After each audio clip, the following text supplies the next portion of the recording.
सूत जी कहने लगे, दक्ष प्रजापति ने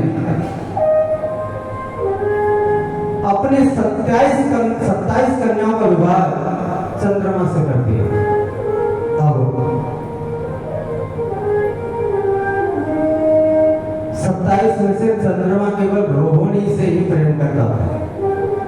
26 में प्रेम, सबसे ज्यादा प्रेम रोहिणी से करता था। और शास्त्रों में सबसे ज्यादा चंद्रमा के साथ रोहिणी रहती, कहीं भी जाते थे और साथ जाते। तो बाकी की जो शेष पत्नियां थी 26, उन्होंने उसके पिता दक्ष से जाके शिकायत की कि आपका जो दामाद है ना चंद्रमा, ये केवल रोहिणी के साथ रहता है। शिकायत जब की तो महाराज दक्ष ने आकर चंद्रमा से कहा कि अगर तू ऐसा ही करेगा तो बहुत बुरा हो जाएगा। चंद्रमा नहीं माना तो दक्ष ने श्राप दे दिया कि तू प्रतिदिन तू घटता ही चला जाएगा, रोजाना तो तिल घटेगा। आज कई बार दक्ष ने समझाया लेकिन चंद्रमा ने माना, कोई ध्यान नहीं दिया। हमेशा वो रोहिणी को साथ रखता, उसी के ऊपर ज्यादा प्रेम दिखाता।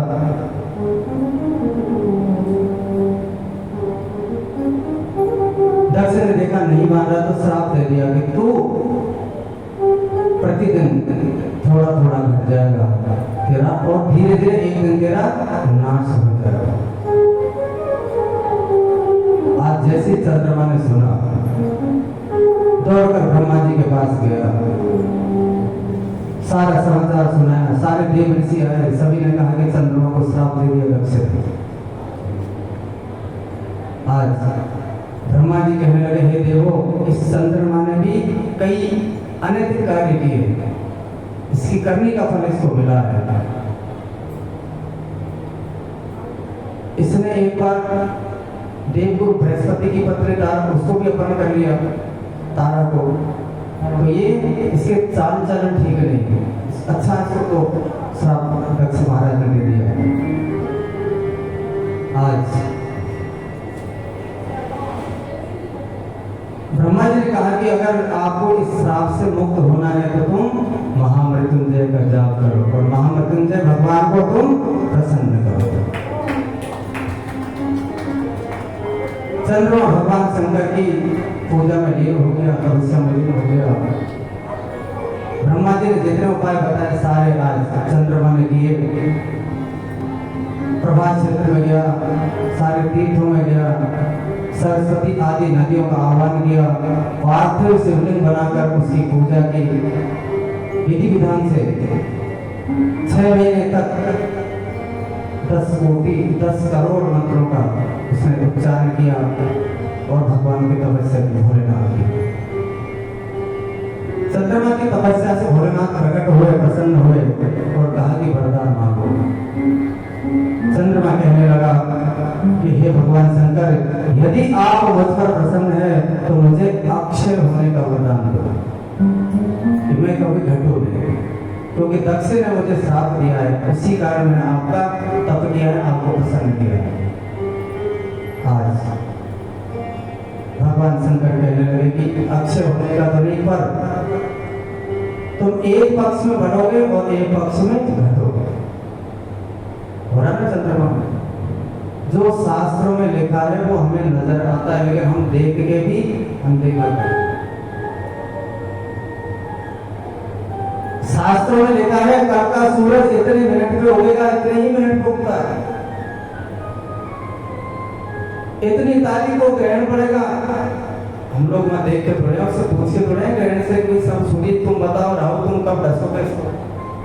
हमारे शास्त्र कहते हैं, शास्त्रों में जो लिखा, जिस वक्त का लिखा उसी वक्त को ग्रहण पड़ेगा।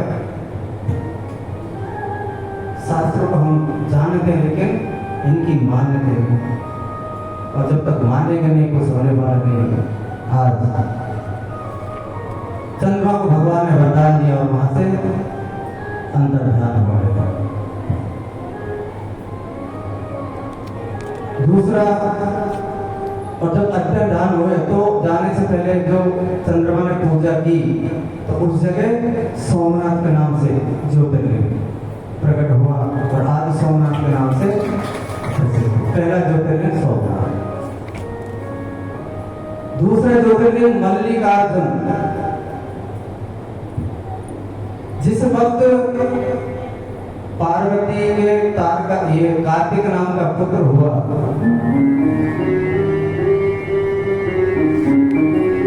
और गणेश की और कार्तिक की जब विवाह का इनका जब प्रसंग आया तो भगवान ने कहा जो भी परिक्रमा करके पहले आएगा उसी का विवाह पहले करूंगा। कार्तिक मोड़ पे बैठ के चले गए परिक्रमा देने। गणेश जी का बात हुआ, कैसे परिक्रमा करेंगे तो लोग भगवान शंकर पार्वती बैठे चूहे के ऊपर बैठे और उन्हीं की परिक्रमा करे। 4 परिक्रमा करके और भगवान के सामने खड़े हो गए।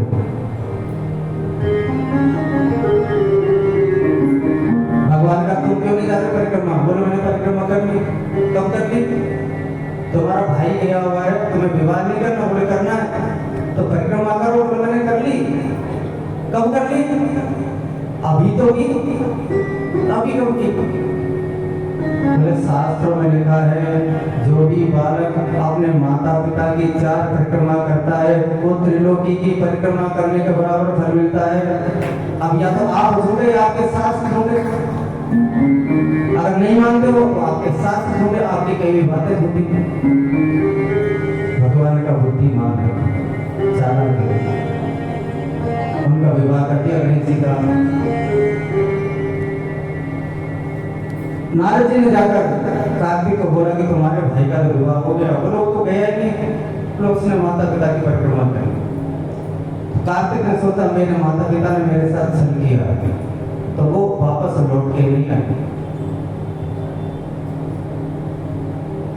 और क्रौंच नाम का एक पर्वत दक्षिण, ये कार्तिक को नहीं पूछते, यही पूछाते हैं दक्षिण में। इनका पता नहीं क्या नाम रख रखा, वहाँ कुछ अलग ही नाम है इनका, वो भूल गया मैं क्या, अलग ही नाम है दक्षिण भारत में इनका।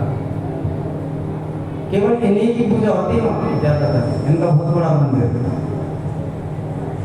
क्रौंच पर्वत पे जाकर वो कहने लगे अम्मा, क्योंकि माँ है, बेटे के वियोग में दुखी रहने लगी। भगवान शंकर से कहा कि मेरे पुत्र को वापस नहीं करना हो। वो नाराज हो गया। भगवान कहने लगे कि देवी एक दिन तुम्हारा पुत्र अवश्य आएगा, तुम चिंता मत करो। आज भगवान शंकर ने सारे देवताओं को और भगवान शंकर के गणों को कार्तिक को मनाने के लिए क्रौंच पर्वत पर भेजा। सारे देवता वहां गए लेकिन कुमार वापस नहीं आए। इनका एक नाम कुमार भी था। हाँ, इनका नाम यार मुरुगन, दक्षिण में मुरुगन के नाम से पूछते हैं, मुरुगन स्वामी। आप देखना तमिल वाले लोगों को बार बार मुरुगन की कसम खाते, मुरुगन मुरुगन, तो ये मुरुगन इन्हीं का नाम है।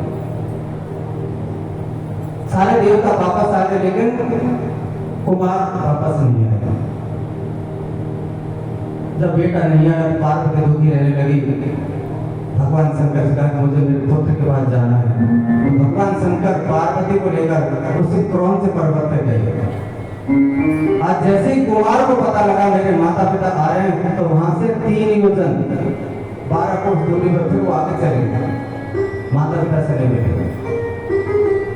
क्रौंच में भगवान शंकर आए, बेटा वहां से आगे चल दिया तो जहां पे भगवान शंकर आए वहां पे मल्लिकार्जुन नाम का ज्योतिर्लिंग प्रकट हो गया। प्रति वर्ष भगवान शंकर और पार्वती उस क्रौंच पर्वत पे जाकर, बहुत बड़ा मेला लगता है, आप जाकर देखना। तो अपने बेटे की वजह से भगवान मल्लिकार्जुन ज्योतिर्लिंग के नाम से प्रकट हो गए। महाकाल ज्योतिर्लिंग तीसरे नंबर पर। सूर्य जी कहने लगे हे ऋषियों, अवंती नाम की नगरी में एक शुभ कर्मों वाला अग्निहोत्री और वेदाध्ययन करने वाला एक ब्राह्मण रहता था। कहाँ पे? अवंती। जिसको आज उज्जैन के नाम से हम जानते हैं, अवंतिकापुरी पैलेस का नाम था। हमारी जितनी भी पंचांग हैं, क्योंकि ये उज्जैन पूरे ब्रह्मांड का सेंटर है, पूरे एशिया का, पूरे इस संसार का एक सेंटर है। जैसे इतना इधर है, इतना इधर, पूरे जो संसार है ना उसका सेंटर यही है उज्जैन। तो सारा पंचांग जितने भी मुहूर्त सब वहां से निकले। विक्रम संवत महाराज विक्रमादित्य जब आए 3000 वर्ष पहले, तो उनके नाम से विक्रम संवत चल रहा है। तो सारे मुहूर्त वहीं से आ रहे हैं। सबसे ज्यादा अगर मुहूर्त सही है तो विक्रम के, उज्जैन के। उज्जैन की पढ़ाई भी सबसे अच्छी है। भगवान कृष्ण ने हमारे संदीपनी आश्रम में गुरु दीक्षा ली थी, अध्ययन किया था। संदीपनी आश्रम, संदीपनी गुरु गया। आज वो ब्राह्मण भगवान शिव की भक्ति में हमेशा रहता था। इन सभी के गुणदायक और शिव की पूजा करने के कारण अवंतिका नगरी ब्रह्म तेज वाली हो गई, क्योंकि भगवान शंकर की पूजा जहाँ भी पूजा होती, आप इसी स्थान को देख लीजिए, यहाँ प्रतिदिन भगवान की पूजा सेवा होती है। तो ये क्षेत्र अलग है, हर आदमी खिंचाव चलाता है, क्योंकि इस जगह में भगवान बैठे। जहाँ पूजा पाठ होती है, शक्तियां अपना रूप हो जाती है। तो वर्षों पुराने आज रत्नमाला नाम के पर्वत पर दैत्यों के राजा दूसरा नाम का ब्रह्मा जी के तपस्या का वरदान उसने मांगे और सब देवताओं को कष्ट देने लगा। कष्ट जब देने लगा, वैदिक धर्म को नाश करने लगा, सभी तीर्थों को नष्ट करने लगा। एक दिन सारी सेना को लेकर उसी नगरी में आया और चारों तरफ से उसको घेर लिया। अपने चारों तरफ जो दैत्य थे उनसे कहा कि मैंने सभी देवी और दैत्यों के राजाओं को जीत लिया है। वो दैत्य कहने लगा, इन ब्राह्मणों से कहो कि शिव की पूजा छोड़ दे। अगर शिव की पूजा नहीं छोड़ी तो मैं सभी को नष्ट कर दूंगा। अब भगवान शंकर के स्थान पे जाके कोई भगवान को चैलेंज करे, हमारे घर पे कोई आके हमको चैलेंज करे, हम सुन लेंगे क्या? चाहे कोई भी कितना ही बड़ा छोड़ हुआ। आज उस दैत्य ने चारों दिशाओं में अग्नि जला दी। सारे अवंतिकापुरी के जितने भी प्राणी थे सब पीड़ित होकर भगवान शंकर की पूजा जो कर रहे थे ब्राह्मणों के पास गए और कहने लगे, ये ब्राह्मण देवताओं हमारी रक्षा करो। आज ब्राह्मण कहने लगे, हे नगरवासियों, हमारे पास दैत्यों से युद्ध करने के लिए ना तो हथियार है, ना कोई हमारे पास शक्ति है, परंतु हमारे पास ये जगत पिता है महाकाल, ये हमारी उस दैत्य से रक्षा करेंगे। आज सूत जी कहने लगे, हे ऋषियों, ऐसा कहकर ब्राह्मण ने धैर्य धरकर एक पार्थिव शिवलिंग बनाया और उसकी पूजा करने लगे, ध्यान करने लगे। दैत्य आए, बोले इसको मारो और ये मूर्तियां सबको तोड़ दो, इनकी पूजा को आप नष्ट कर दो और जितने भी देवी देवता हैं सबको आप तोड़ के फेंक दो। उसी समय उस पार्थिव शिवलिंग में से बहुत भयंकर गर्जना हुई और भगवान प्रकट हो गए। देखिए आप, मिट्टी का पार्थिव शिवलिंग बनाया, दैत्यों ने आक्रमण किया, सारे ब्राह्मण पूजा करे, सारे नगरवासी वहां आए। ब्राह्मण ने कहा कि हमारे पास कुछ है नहीं, अब तो केवल ये देवों के देव महादेव बचा सकते हैं। जब शरणागत हम होते हैं तो भगवान हमारे पास जरूर होते हैं। शरण से परित्यागी शरण गए प्रभु पावन देव। शरणागत जब भगवान के हम होते हैं तो भगवान को आना पड़ता है। आज उसी मिट्टी के शिवलिंग में से भगवान प्रकट हो गए और सारे दैत्यों को मारा और सारे ब्राह्मणों को आज भगवान ने आशीर्वाद दिया और कहा तुम चिंता मत करो और आज से मैं यहाँ महाकाल के रूप में मेरी पूजा। तो भगवान महाकाल के रूप में हम प्रकट हो गए। आगे है ओंकारेश्वर ज्योतिर्लिंग। सूत जी कहने लगे एक समय नारद जी ने गोकर्णेश्वर नामक शिव जी के समीप जाकर भगवान की सेवा की। फिर विंध्याचल पर्वत पे गया, वहां जाकर भगवान की पूजा की। तो विंध्याचल ने कहा कि मैं तुमसे प्रसन्न हूँ और मैं तुमसे हर प्रकार से प्रसन्न इसलिए हूँ क्योंकि मैं तुमसे ज्यादा समृद्धशाली हूँ।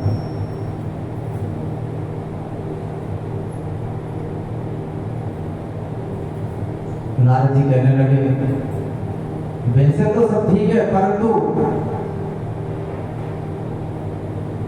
क्योंकि विंध्याचल ने कहा कि मैं समृद्धशाली में सबसे बड़ा हूं, मेरे बराबर कोई समृद्धशाली कोई है ही नहीं पर्वतों में। तो नारद जी ने कहा कि वैसे तो सुमेरु पर्वत सबसे ऊंचा है। विंध्याचल ने सोचा कि सुमेरु मुझसे ज्यादा ऊंचा है, धिक्कार है मेरे जीवन को। आत्मा में विचार किया और भगवान विश्वेश्वर की भगवान शंकर को उससे तपस्या प्रारंभ कर दी। पहले पार्थिव शिवलिंग बनते थे, ये तो अब आए हैं। पहले के समय में भगवान तो ये जो शिवलिंग तो प्रकट होते थे कोई बनाता नहीं था पत्थरों से। पूजा केवल मिट्टी के शिवलिंग बना के होती थी पार्थिव। क्योंकि राम जी वन में गए तो वहां भी पार्थिव बने। आगे प्रसंग आएगा, आखिरी हुई है रामेश्वर। आज पार्थिव शिवलिंग बनाए 6 महीने तक भगवान की आराधना करी। भगवान शंकर प्रकट हो गए और कहा कि तुम वरदान मांगो। विंध्याचल पर्वत ने कहा कि प्रभु आप सभी को मनवांछित फल देने वाले हैं, मुझे भी तो। भगवान शंकर सोचने लगे कि अगर मैं इसको वरदान दे दूंगा तो ये उस वरदान का गलत फायदा उठाएगा, दूसरों को परेशान करेगा। आज शिव जी बोले जैसी तुम्हारी इच्छा है वैसे ही करना। माइक बंद है।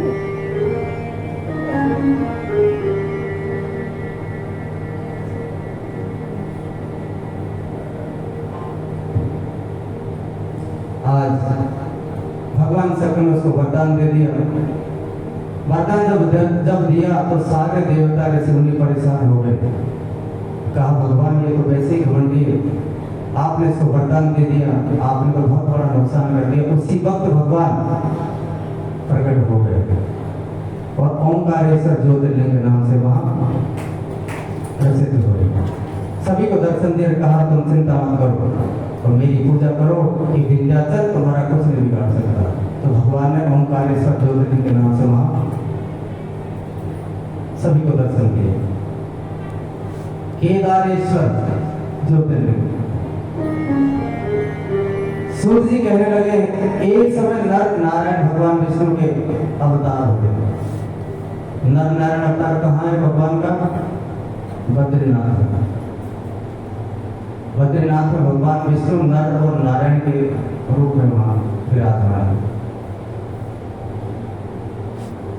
आज नर नारायण ने बद्रिकाश्रम जाकर भगवान शंकर की अनेक वर्षों तक कठोर आराधना की।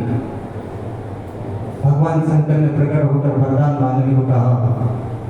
तब नारायण कहने लगे हे प्रभु यदि आप हमसे प्रसन्न हैं तो इसी रूप से यहाँ उपस्थित हो जाओ।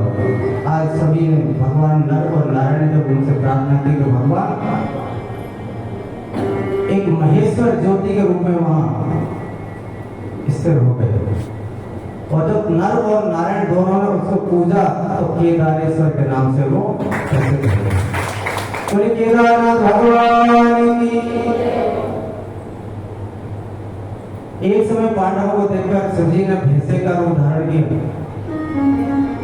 पांडवों ने उसकी पूंछ पकड़ ली तो भैंसा नीचे मुंह करके जब पांडवों ने स्तुति की, पांडवों को पता नहीं था कि भैंसा भगवान है। भैंसा भाग रहा, पांडवों ने पूंछ पकड़ रखी, भैंसे ने गर्दन नीचे कर ली, रुक नहीं रहा। और अब तो प्राण संकट में हुए, हनुमान जी वाला रावण ने पूंछ पकड़ी, छोड़ी नहीं। पांडव कह रहे भगवान शंकर आप ही हमें बचाइए। उसी वक्त उस भैंसे में तो भगवान प्रकट हो गए। बोले शंकर भगवान की। आ गया था भीम शंकर ज्योतिर्लिंग। क्योंकि हम जा तो नहीं सकते, क्योंकि 12 ज्योतिर्लिंगों के दर्शन ये तो बहुत दुर्लभ है। हम 1 या 2 या 3 पूरा जीवन लग जाएगा 12 के दर्शन करने। तो ये शिव पुराण हमें इन 12 के दर्शन साक्षात इस शिव कथा में कराता है। भीम शंकर ज्योतिर्लिंग। सूत जी कहने लगे हे ऋषियों, कामरूप देश में लोगों की कामना पूर्ति के लिए भक्तों को सुख देने वाले भगवान शंकर स्वयं प्रकट हुए। हे ऋषियों, प्राणियों को कष्ट देने वाला भीम नाम का एक दुर्मद राक्षस और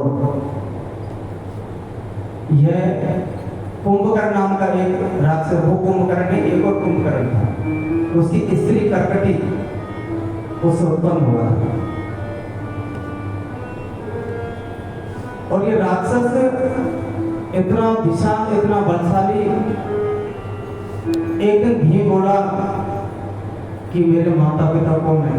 इस कुंभकर्ण और कर्कटी से जो पैदा हुआ वो भीम था। ये भीम नहीं, महाभारत वाला दूसरे भीम। बोला मेरे माँ बाप कौन है?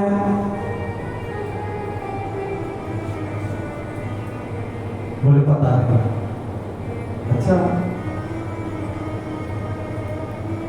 अब एक दिन कर्कटी वन में घूमने गए। भीम ने कहा तो अकेले क्यों घूम रही है? तेरे माता पिता कौन है? तुम अकेली यहाँ क्यों घूम रही है? कर्कटी ने कहा कि तेरा जो पिता है वो कुंभकर्ण का भाई है। आज अब ये कुंभकर्ण कौन से? वो रावण का है। एक नाम के कई राक्षस। ये कल्प भेद, किस कल्प में कौन हुआ, किस कल्प में कौन हुआ, किस कल्प में कैसा हुआ, तो सब राक्षस, सब अलग अलग नाम, सबके लगभग एक जैसे। आज कुंभकर्ण एक पर्वत पे आया और किसी एक अबला के साथ उसने वो रहने लगा और फिर लंका चला गया। रावण को राम ने मार दिया था। अब कुंभकर्ण जब पिता से उत्पन्न भीम को जब ये समाचार मिला कि राम ने उसके पिता को मार दिया, तो क्योंकि राक्षसों की संतानें तो जंगलों में रहती थी, कोई कहाँ गया वहीं संतान होगी, जो जहाँ गया वहीं संतान होगी, वहीं छोड़ के आते। खाटू श्याम जी एक उदाहरण, घटोत्कच। तो ये जहाँ जाते वहीं अपने संतान छोड़ आते हैं, इनको पता नहीं होता, और इनकी संतानें बहुत बड़ी बलशाली वीर। आज उसने कहा हे माँ, मैं तपस्या करके देवताओं से और विष्णु से अवश्य बदला लूंगा। तो भीम ने ब्रह्मा जी को प्रसन्न करने के लिए 1000 वर्ष तक एक पैर पे खड़े हुए सूर्य की दृष्टि में बहुत बड़ा तप किया। तप जब किया तो उसके माथे से अग्नि निकलने लगी।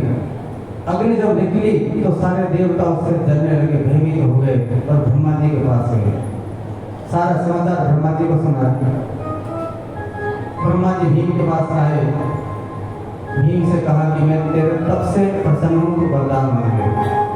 भीम बोला यदि आप वरदान देना चाहते हो तो मुझे बड़ा बलवान बना दो, इतना बलवान बना दो कि मेरे समान कोई बलवान रहे नहीं। ब्रह्मा जी ने कहा ठीक है तथास्तु। ब्रह्मा जी चले गए। भीम माता के पास गया, प्रणाम किया।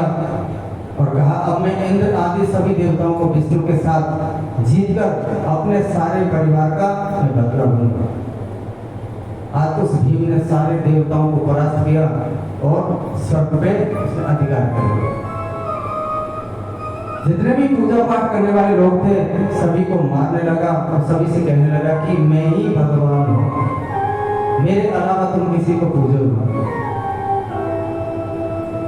दक्षिण में गया राजा कामरूपेश्वर, उसको जीता, उसका धन वगैरह सब उसने हरण कर लिया, उसके पैरों में बेड़ी डालकर कारागार में डाल दिया और उसको कष्ट दे दिया।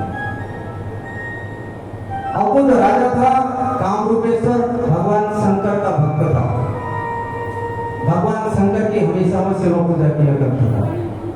जब कारागार में उसको डाला तो उसने कहा मुझे भगवान शंकर की सेवा पूजा करनी है, मुझे सामग्री दो। तो वो कारागार में भगवान शंकर की सेवा पूजा करने लगा, ओम नमः शिवाय ओम नमः शिवाय का जाप करने लगा।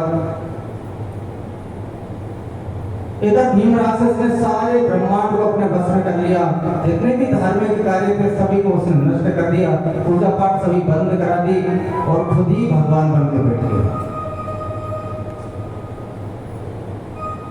और सभी से कहने लगा कि भगवान कोई नहीं, मैं ही भगवान हूं, क्योंकि सभी को मैंने जीत लिया, मेरे बराबर कोई बलवान नहीं। अब उसके अत्याचारों से जब परेशान हुए ब्राह्मण आदि सभी, तो ब्रह्मा जी के पास गए और भगवान शंकर की सारे देवता मिलकर स्तुति करने लगे। आज पार्थिव का शिवलिंग बनाया, विधि विधान से उसका पूजन किया और सभी ने भगवान की स्तुति की। स्तुति से भगवान शंकर प्रसन्न हुए और कहने लगे कि हे देवताओं, तुम्हें कष्ट क्या है? देवता कह रहे हैं हे प्रभु, आप अंतर्यामी हैं, आप सभी बातें जानते हैं। भीम नाम का राक्षस ब्रह्मा जी से वरदान पाकर सभी देवताओं को जीतकर आज भगवान बन के बैठा हुआ है। पूजा पाठ कुछ करने देता नहीं, पूरा संसार उसके अत्याचारों से परेशान है। भगवान शंकर ने कहा कि हे देवता, तुम चिंता मत करो।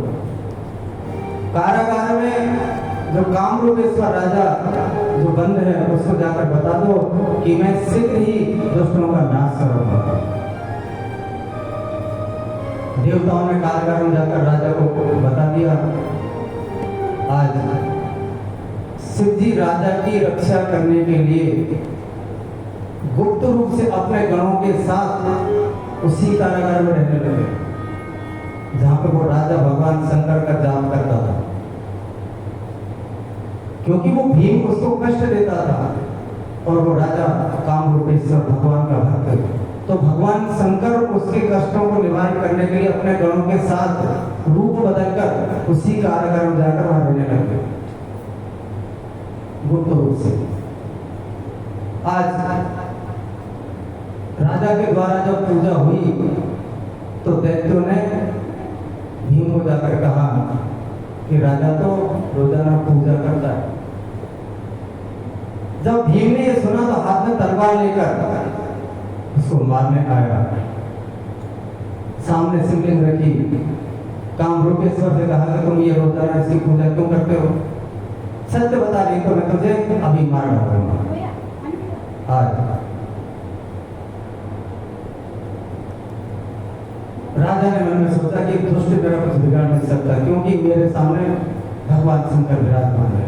मैंने पार्थिव शिवलिंग बना रखा है, मैं इसकी प्रतिदिन पूजा करता हूँ, मेरा ये कुछ बिगाड़ नहीं सकता।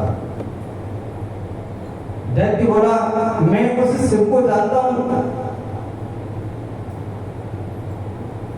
उसे मेरे पिता ने रावण ने, मेरे पिता का भाई रावण ने अपने यहाँ बंदी बना कर रखा था, वो तो मैं मुझसे नहीं छुड़ा सकता।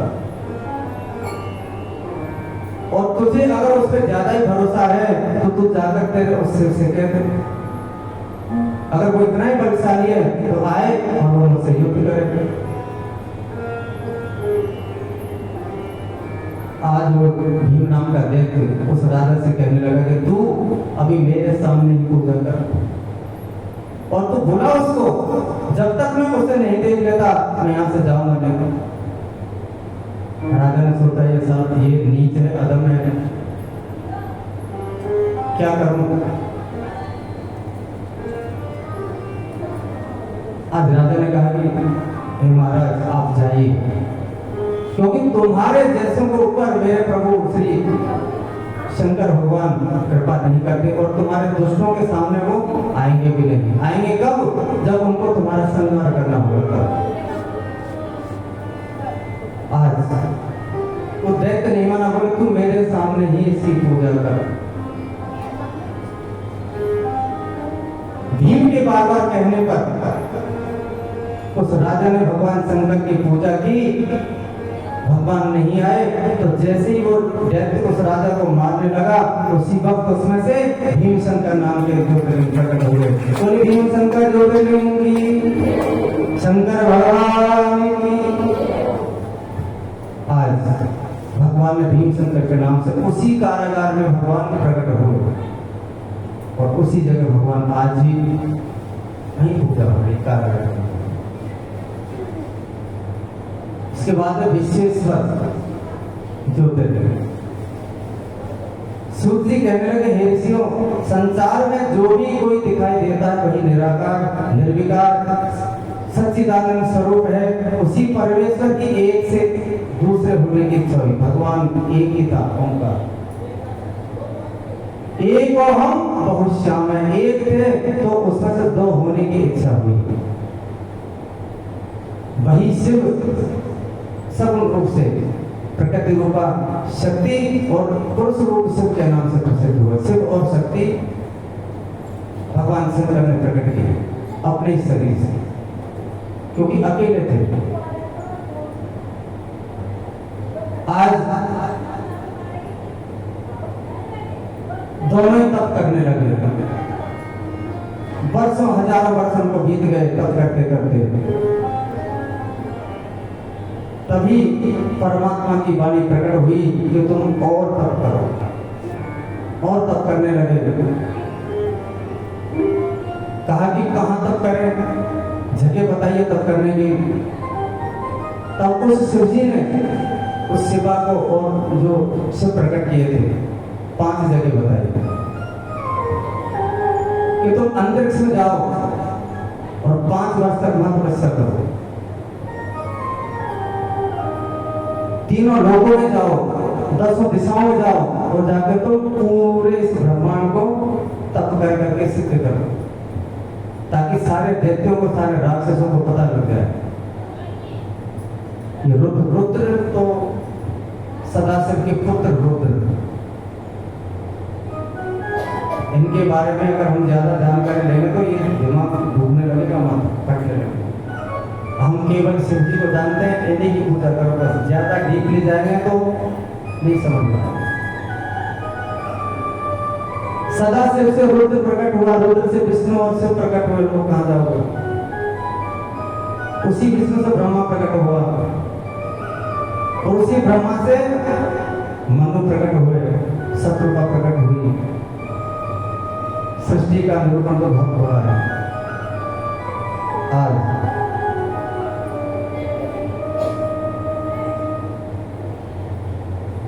अंतरिक्ष के समय जाकर अंतरिक्ष में जाकर एक नगर को स्थापित किया और वहां पे जाकर भगवान विष्णु ने कई वर्षों तक, हजारों कल्प तक वहां पे तपस्या की। विष्णु कहां से निकले? शिव जी के एक तरफ से। भगवान शंकर ने जब एक को हम बहुत में एक सेवा निकाली, फिर विष्णु जी को प्रकट किया, फिर इस रुद्र को प्रकट किया। वो केवल बैठा रहता है भगवान सुनने में। ये जो 5 देवता है कौन कौन से? ये भगवान सदाशिव, गणेश जी, देवी, विष्णु और विष्णु कौन से? सहस्र शीर का दुर्गा सहस्त्रपाद है, वो विष्णु जिसके हजारों भुजा है। विष्णु के अवतार लेता, विष्णु का अवतार विष्णु, और उस विष्णु ने फिर राम के कृष्ण का अवतार है। वो विष्णु एक है, वो अवतार नहीं लेता। आज भगवान विष्णु ने अनेक काल तक तप किया और वहां से एक जल की धारा प्रकट हुई और उस जल धारा से शून्य प्रकट हुआ। और उस शून्य में नमः शिवाय के अलावा कुछ था ही नहीं। सृष्टि का सबसे पहला मंत्र अगर कोई है तो नमः शिवाय। इसका जाप ज्यादा नहीं तो कम से कम 108 बार हमको इस नाम को लेना चाहिए प्रतिदिन। शिव जी की प्रेरणा से विष्णु जी से नाभि के कमल से ब्रह्मा जी, तो ब्रह्मा जी ने भगवान शंकर की आज्ञा से 14 लोकों में और 50 करोड़ योजन के विस्तार में एक ब्रह्मांड का निर्माण कैसे हुआ। शिव जी से रुद्र आया, विष्णु आए, विष्णु की नाभि से एक कमल निकला, ब्रह्मा जी पैदा हुए। ब्रह्मा जी ने भगवान शंकर की आज्ञा से 14 लोक बनाए और 50 करोड़ योजन के विस्तार में एक ब्रह्मांड का आयोजन किया। विस्तार के 50 करोड़ योजन इतना बड़ा ब्रह्मांड आज भगवान शंकर की आज्ञा से ब्रह्मा जी ने बनाया। भगवान शिव ने 5 कोसी नगर को अलग ही रखा। कौन सा है 5 कोसी नगर? कोसी, काशी। काशी इस ब्रह्मांड से अलग है। कोई भी जब प्रलय होता है तो भगवान शंकर उस काशी को त्रिशूल पर धारण कर लेते हैं। काशी में कोई प्राण त्यागता है तो शिव धाम हो जाता है शिवलोक। 5 कोस की एक काशी, इसको इस ब्रह्मांड से अलग रखा। ब्रह्मा जी ने जो बनाया 50 करोड़ योजन का जो ब्रह्मांड बनाया, उस ब्रह्मांड में भगवान शंकर ने काशी को बिल्कुल अलग रखा, 5 कोस की बनाया। और ये नगरी कल्याण करने वाली है, मुक्ति और ज्ञान को देने वाली है। उसी के भगवान शिव के अंश से ज्योतिर्लिंग स्थापित किया और उस 5 कोसी नगरी को ही त्रिशूल से उतार कर त्रिशूल पर की काशी भगवान शंकर ने इस मृत्यु लोक में स्थापित किया। प्रलय काल जब आता है तो भगवान शंकर इस काशी को अपने त्रिशूल पर धारण कर लेते, इसका नाश नहीं होने देते। सृष्टिकर्ता ब्रह्मा जी को ने काशी की तो इसकी ब्रह्मांड की स्थापना करते हैं। जब विलय हो जाता है उन्हें स्थापना करते, लेकिन ये काशी भगवान उठा के वापस मृत्यु लोक में रखते थे। काशी का कभी नाश नहीं होता। सृष्टिकर्ता ब्रह्मा जी काशी को पुनः स्थापित कर देते हैं और काशी में अभिमुक्तेश्वर लिंग हमेशा स्थापित रहता है। कर्म बंधनों से आकर्षण करने के कारण ही उसे काशी कहा जाता है। यहाँ प्राणियों की सायुज्य मुक्ति प्राप्त होती है। पंचकोशी करोड़ों हत्याओं का नाश करने वाला है और ब्रह्मा विष्णु सभी काशी की प्रशंसा करते हैं। सूर्य जी बोले मैं 100 वर्षों तक अगर काशी की प्रशंसा करूं तो नहीं कर सकता। उसी जगह भगवान विश्वेश्वर के नाम से प्रकट हुए। काशी में विश्वेश्वर ज्योतिर्लिंग है। सभी देवताओं ने जब उनकी स्तुति की, प्रार्थना की तो विश्वेश्वर उनके नाम से वो वहां प्रकट हो। आज भी वो वहां स्थित है। उसके बाद आता है अभिमुक्त ज्योतिर्लिंग। अभिमुक्त सूर्य जी कहने लगे एक समय पार्वती के द्वारा शिव जी से अभिमुक्तेश्वर के महात्म्य के विषय में पूछने पर शिव जी कहने लगे हे भद्रे, वाराणसी नामक क्षेत्र गोपनीय और मुक्ति प्रदाता है। इस पवित्र क्षेत्र में मेरे भक्त तथा ज्ञानी दोनों मुक्ति के भागी हैं। इस अभिमुक्त तीर्थ में बालक, युवक, वृद्ध सभी वर्ण, आश्रम, पवित्र अपवित्र, कन्या हो या विधवा, धन्या हो या सधवा, प्रसूता हो या रजोधर्म वाली, सभी जो भी यहाँ मृत्यु को प्राप्त होते हैं वो मोक्ष के भागी होते हैं। आज ये पार्वती इस क्षेत्र में न ज्ञान की कमी, न भक्ति की कमी, न कर्म की कमी, न दान की कमी, न संस्कार की कमी है, न नाम की कमी है, न ध्यान की कमी है, न श्रेष्ठ जाति और न वर्ण की कमी है। यहाँ किसी को कुछ नहीं दे, सब एक जैसे है क्योंकि भगवान की ये नगरी है। यहाँ पर तो चाहे भूखा हो प्यासा हो, सब खेलते खेलते मृत्यु को प्राप्त होते हैं और मोक्ष को प्राप्त हो जाते हैं। इतनी बड़ी नगरी। भगवान शिव ने अभिमुक्त नाम का एक ज्योतिर्लिंग था, उसके नाम से भगवान वहां प्रकट हो गए। एक भक्त ने एक मिट्टी का पार्थिव का शिवलिंग बनाया, उसकी पूजा की और कहा भगवान मेरी रक्षा करो। उसी में से भगवान अभिमुक्त नाम से प्रकट हुए और अभिमुक्त ज्योतिर्लिंग महाराज भगवान का है। त्र्यंबकेश्वर गए होंगे, त्र्यंबकेश्वर के छोटे से ज्योतिर्लिंग, 2-4 ज्योतिर्लिंग वहां तो जाते रहते हैं, लेकिन जो सारे उन्होंने पहुंचे क्योंकि तो एक जगह नहीं तो पूरे भारत में। सूची कहने लगे बहुत समय पहले एक गौतम नाम के ऋषि थे, उनकी पत्नी अहिल्या। गौतम नामक ऋषि ने दक्षिण में ब्रह्मा नाम के पर्वत पर 10,000 वर्ष तक कठोर तप किया। जब एक समय 100 वर्ष तक वर्षा ही नहीं हुई, पृथ्वी पर कहीं जल नजर नहीं आया, जीव जंतु पशु पक्षी सभी जल की खोज में उस जगह को छोड़कर कहीं दूसरी जगह चले गए। गौतम ऋषि वहीं रह गए। जब देखा सभी यहाँ से पलायन कर गए तो गौतम जी भी सभी उनके गाय पालते थे। गौतम ऋषि का गाय बहुत सारे गाय हुआ करते, तो अपने गायों को लेकर वो भी उस जगह को छोड़कर चले गए। गौतम ऋषि ने दूसरी जगह जाकर तपस्या की, बहुत कई सालों तक तपस्या की। तपस्या से वरुण देवता प्रकट हुए और कहा कि तुम वरदान मांगो। गौतम जी कहने लगे यदि तुम प्रसन्न हो तो इस क्षेत्र में बरसात कर दो। वरुण कहने लगे कि ये काम तो ईश्वर के आदेश के बिना नहीं होता, तुमको तो और वरदान मांग लो। गौतम ऋषि कहने लगे तुम जल के देवता वरुण जी, जल का देवता कौन है? वरुण देवता, ये जल के देवता है। कभी भी हम गंगा जी के नदी में स्नान करते तो पहले प्रणाम करें। निर्वस्त्र कभी जल में नहीं नहाए क्योंकि वरुण जी का अपमान होता है। गोपियां जब नहा रही थी निर्वस्त्र, भगवान कृष्ण उनके वस्त्र लेकर कदम पे पहुंच गए। क्यों पहुंच गए? उनको ये संदेश देना चाहते थे कि हे गोपियों, ये वरुण देव है, तुम इसमें नग्न स्नान करोगे तो वरुण देवता नाराज हो जाएगा। और उसी कथा को, उसी प्रसंग को जो मूर्ख लोग हैं, जो धूर्त लोग हैं, उन्होंने उसको गलत कर। भगवान कृष्ण 5 वर्ष के थे आज। वरुण कहने लगा कोई तो दूसरा वरदान मांग लो। गौतम बोले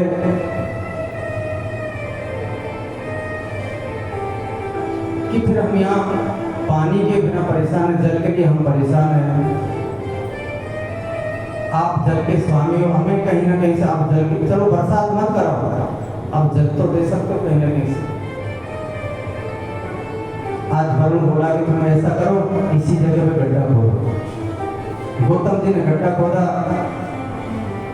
पूजा की, जब तक दान हवन इत्यादि सभी देवताओं ने आकर वहां पर पूजा पाठ की और हवन के यज्ञ की, और उसमें से जल निकला। तो वरुण ने कहा कि गौतम जी ये जो जल है ना, ये तुम्हारे नाम से ही प्रसिद्ध होगा, लेकिन ये केवल सत्पुरुषों का ही कल्याण करेगा, नीच पुरुषों का कल्याण नहीं करेगा। सूत जी कहने लगे एक दिन महर्षि गौतम ने अपने शिष्यों को उस गड्ढे में जल लेने के लिए भेजा। उसके शिष्य जल लेने के लिए गए, लेकिन वहां पहले से ही दूसरे ऋषियों की पत्नियां नहा रही थी, जल भर रही थी। आज गणों ने कहा, शिष्यों ने कहा कि हे देवियों, पहले हम जल भर लेते, तुम बाद में भर लेना, क्योंकि हमें हमारे ऋषि ने भेजा और उन्हीं ऋषि की वजह से आज ये यहाँ जल हमको प्राप्त हुआ है। आज ऋषि पत्नी ने कहा कि नहीं, पहले हम भरेंगे। पहले हम बारे में दोनों में बातचीत हुई तो गौतम जी के जो शिष्य वो वापस आ गए और गौतम जी से जाके सारी बात कही। तब गौतम की पत्नी अहिल्या उस गड्ढे में पानी भरने गई। जब उन दुष्ट जो ऋषियों की पत्नी तो सारी दुष्ट थी, उन्होंने देखा शिष्यों के साथ ऋषि पत्नी भी आ रही है, उनको अपशब्द कहने लगी। ऋषि पत्नी अहिल्या कुटिया में आई, आकर महाराज गौतम से सारी बातें बताई कि उन्होंने पानी नहीं भरने दिया, हमें उल्टा सल्टा अपशब्द में सुनाए। आज ऋषि कहने लगे हैं, जंगल के ऋषि कहने लगे, गणेश जी आप ऋषियों को धिक्कार दिलाकर गौतम को इस स्थान से बाहर ले जाने की कृपा करें। आज गणेश जी कहने लगे, हे ऋषियों तुम्हारी चित्त वृत्ति ठीक नहीं है, क्योंकि इन्हीं गौतम की वजह से यहाँ जल का प्रादुर्भाव हुआ है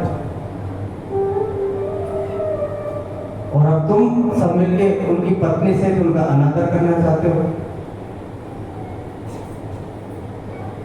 आज गणों ने कहा कि नहीं, जो शुद्ध आत्मा होती है आज भी है, कोई शुद्ध आत्मा होगी कोई, उसको तो सारी चीजें सुननी पड़ती है। और शुद्ध कौन होता है? जिससे भगवान की विशेष कृपा होती है। आज गौतम ऋषि की वजह से वहां पे भगवान ज्योतिर्लिंग त्र्यंबकेश्वर के नाम से वहां पर प्रकट हुए। बोले त्र्यंबकेश्वर भगवान की। अब आगे वैद्यनाथ ज्योतिर्लिंग। वैद्यनाथ की पूजा किसने की? रावण ने।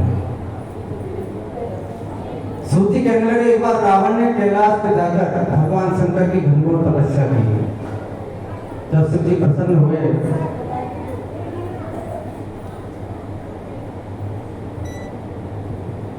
तो हिमालय के दक्षिण में गड्ढा खोदकर शिव जी की स्थापना कर अग्नि से हवन किया।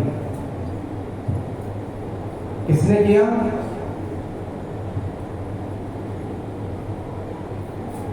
रावण ने। रावण के जैसा तो कोई था ही नहीं कोई। हमें प्रसन्न है रावण की बुद्धि बता। अब तप करने लगा रावण। सर्दी गर्मी बरसात तीनों मौसमों में इतना विकराल उसने तप किया और हवन कुंड में अपना सिर काटे और उसमें डाल दे, सिर काटे और उसमें डाल दे। आज 10 सिर रावण ने अपने 10 बार अपने सिर को काटा और उस हवन कुंड में डाल दिया। भगवान शंकर प्रसन्न हो गए। प्रसन्न हुए तो उससे 10 सिर वापस ऐसे कैसे लगा दिए। रावण ने कहा, मैं आपके इस शिवलिंग को लंका ले जाना चाहता हूं, वैद्यनाथ के नाम से जो है।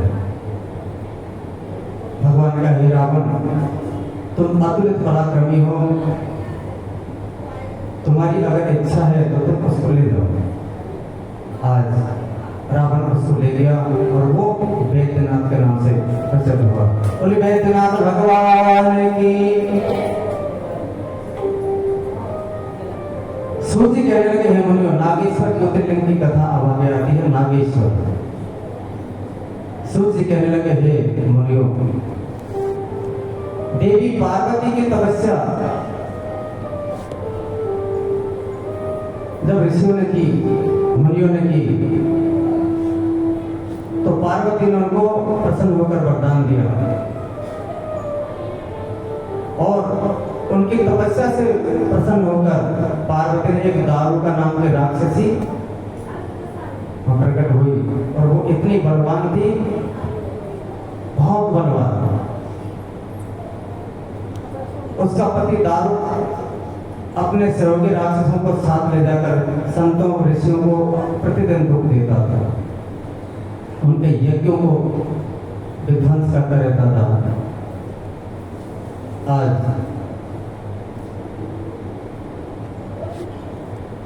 उसने उसने एक वन बनाया जंगल, और उसको 16 योजन तक उसको फैला दिया। 16 योजन का उसने एक वन बनाया, उसका विस्तार बहुत बड़ा उसने कर लिया, उसी में रहने लगा।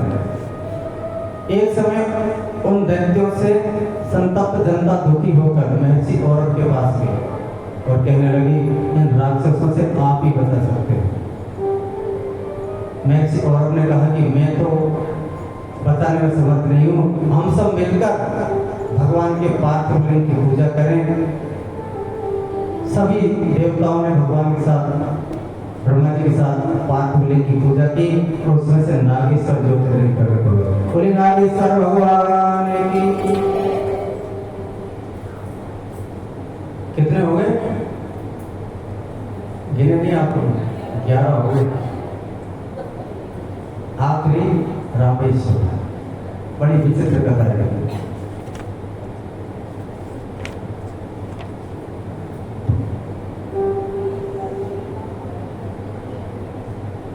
सूत जी कहने लगे कि हे ऋषियों, पहले त्रेता युग में भगवान विष्णु ने सत्पुरुषों की रक्षा के लिए श्री रामचंद्र के रूप में अवतार लिया, और उसी युग में रावण ने उनकी भार्या, उनकी पत्नी का अपहरण कर लिया। उसकी खोज में भगवान श्री राम किष्किंधा पहुंचे, सुग्रीव से मित्रता हुई, हनुमान जी से मिलन हुआ। आज सारे सूत जी कहते हैं, ऋषियों, मैं तुम्हें बहुत ही अच्छी रामेश्वर की कथा सभी को श्रवण कराता हूँ, ध्यान से सुनो। सभी ज्योतिर्लिंगों में सबसे जो अच्छी जो कथा है इस रामेश्वर की है। ओम नमः शिवाय, हरि ओम नमः शिवाय, ओम नमः शिवाय, हरि ओम नमः शिवाय, ओम नमः शिवाय, हरि ओम नमः शिवाय,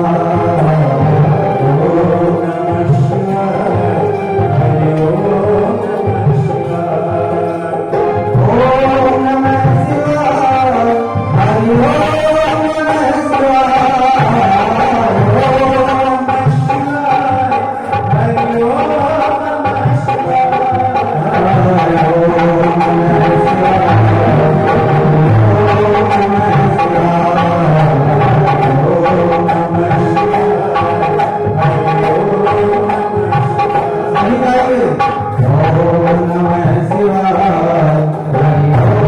नमः शिवाय, ओम नमः